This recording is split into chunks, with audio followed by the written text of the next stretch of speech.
Welcome to Screw the Commute, the entrepreneurial podcast dedicated to getting you out of the car and into the money. With your host, lifelong entrepreneur and multimillionaire, Tom Antion. Hey everybody, it's Tom here with episode 1071 of Screw the Commute podcast. Today, we're going to talk about how giving away 4,000 books can make you successful. Sounds crazy, right? Well, I'll talk about that in a minute. Hope you didn't miss episode 1070. That was You Are the Hustle. You can make all kinds of money sitting, just on Zoom and remotely in your spare time to pay off bills and, buy cars and all kinds of stuff you could do with that extra money. Now, anytime you want to get to a back episode, you go to screwthecommute.com/ and the episode number. The You Are the Sample is episode 1070, 1070, and today is 1071. All right, pick up a copy of our automation ebook at screwthecommute.com/automate free. Just one of the tips in this book, folks. One, and this is not hyperbole. This saved me, we estimated over 9 million keystrokes. And that was a couple years ago when we estimated that. It's probably 10 million by now. Saved me carpal tunnel syndrome. Lets you just work unbelievably fast. So that's just one of the tips in the book. And make sure you pick up, if you have the older version, pick up version 3.0, which is the latest. screwthecommute.com/automate free, and check out my mentor program at greatinternetmarketingtraining.com and my school at imtcva.org, and save yourself a couple $100,000 in a wasteful 4-year college where you don't come out with any skills. And this school is certified to operate by SCHEV, the State Council on Higher Education in Virginia, but you don't have to be in Virginia because it's quality distance learning. All right, so as part of our big renovation here at the Retreat Center in Virginia Beach, I decided I needed some of the bookcases to do some other stuff. And I said, you know what? I should purge of all this old stuff I have. I had hundreds I'll say thousands of back issues of magazines like eWeek and Information Week and Forbes and everything. So we threw all that stuff away. But in just 3 bookcases, and we have, I'll say, I don't know anybody that would challenge me on this, but I probably have one of the largest personal libraries in the state. I don't know, 4,000 to 6,000 books and hundreds or thousands of audio tapes and videotapes and CDs and DVDs and everything else.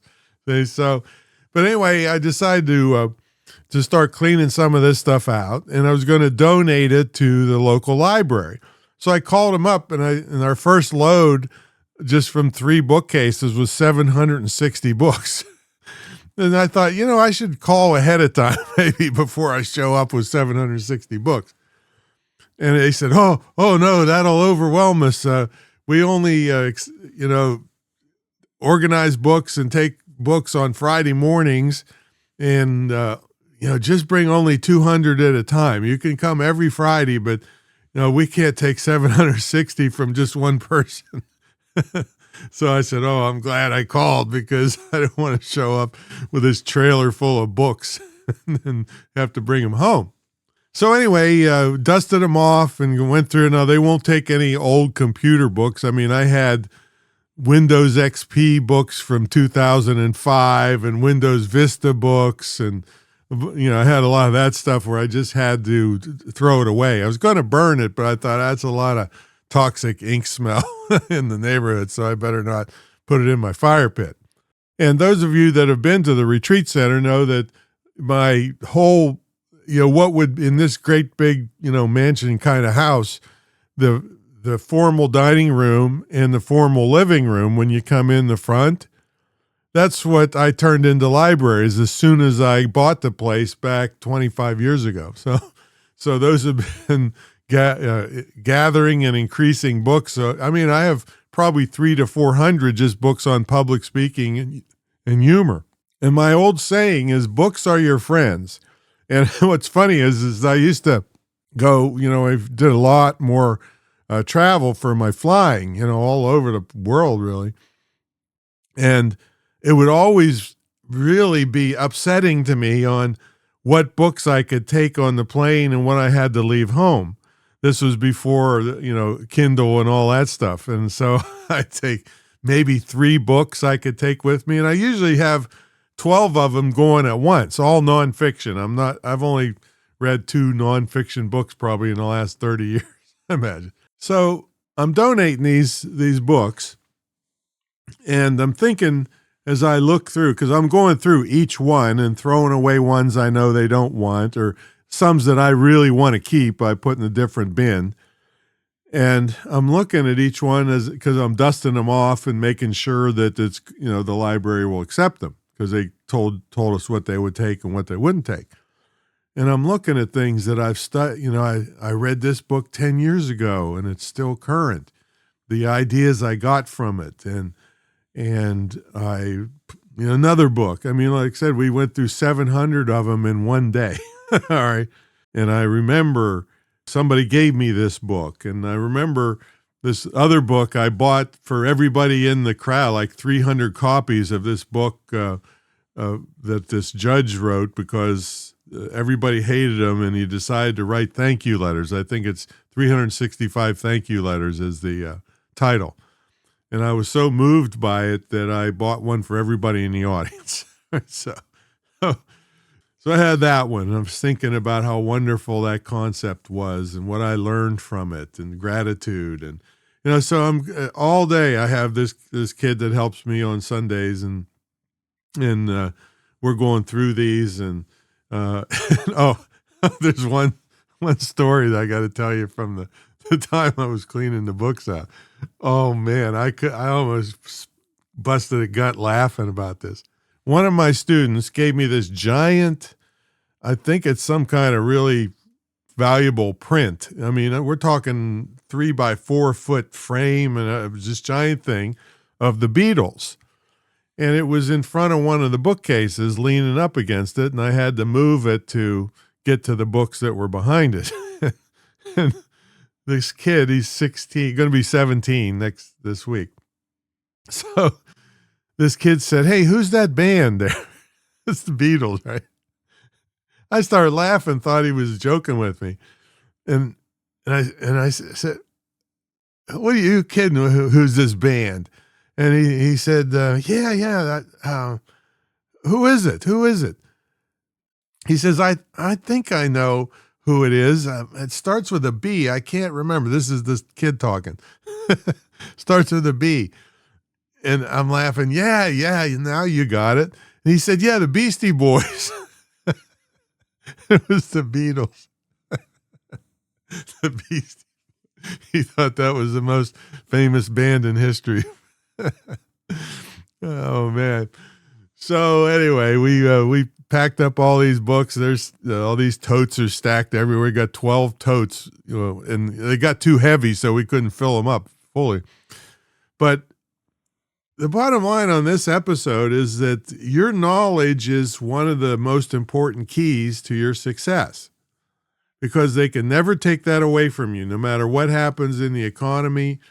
And you have that in your brain. They can't take it away. They can't repossess it, like if you can't pay for your car, right?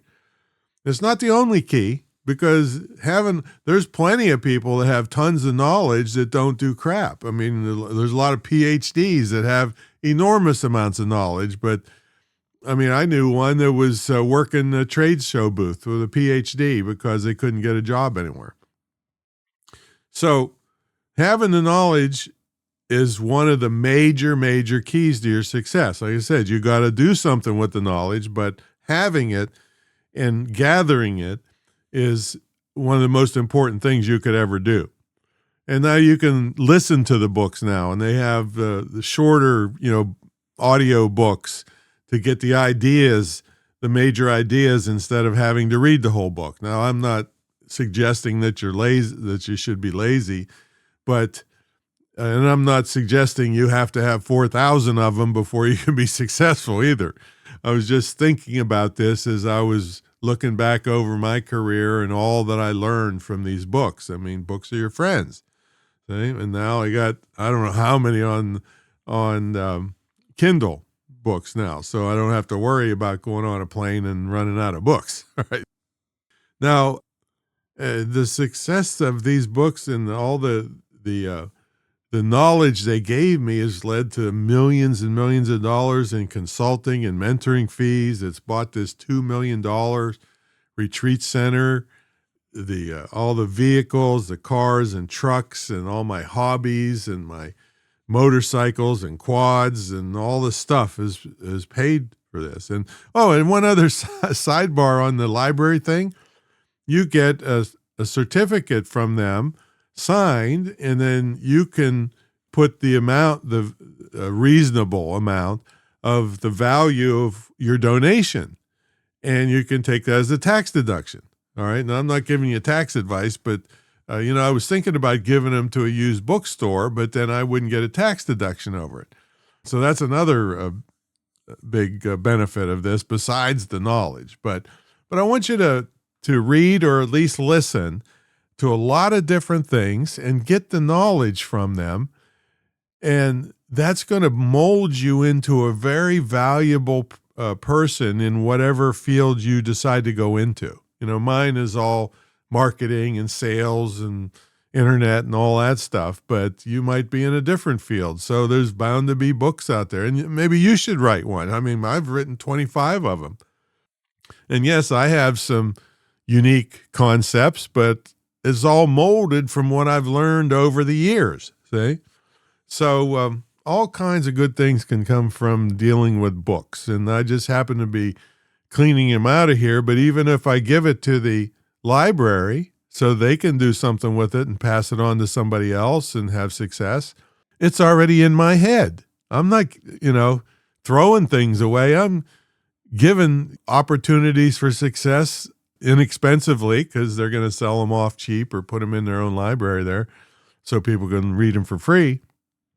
But the stuff is still in my head, and nobody can take that away from me unless they beat me on the head with a baseball bat, which I don't know. I'm pretty careful about staying away from people with baseball bats. So anyway, that's my story, and I'm sticking to it. Books are your friends. Get that knowledge and do something with it. That's my message for today. Catch you all in the next episode. See you later.